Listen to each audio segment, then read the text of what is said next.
Let's do a little theory review before we start looking at the bell notation. Here you see staff lines.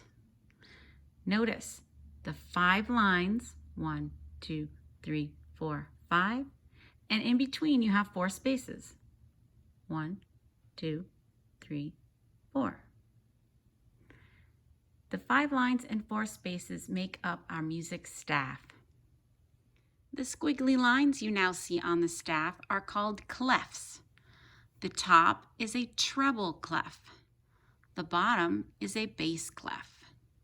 Some of you who transition to flute, clarinet, saxophone, trumpet, French horn will be playing in the treble clef.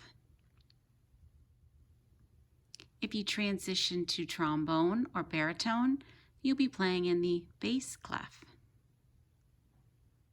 Our practice today will be in treble clef, so let's take a closer look. The spaces are easy to remember.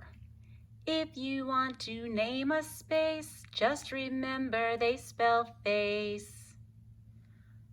The bottom is the F, A, C, E.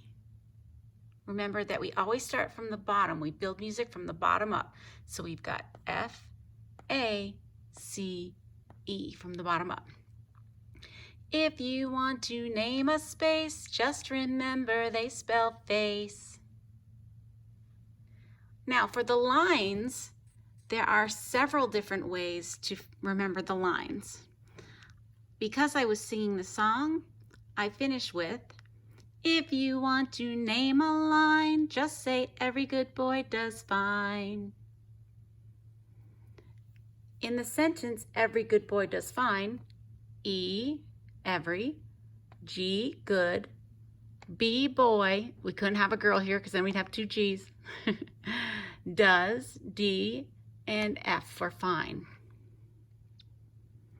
I've also had students say every good boy deserves fudge.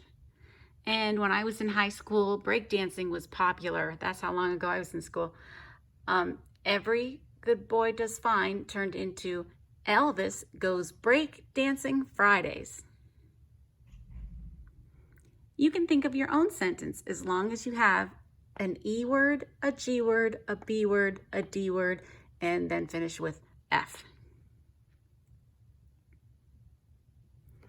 If you want to name a space, just remember they spell face.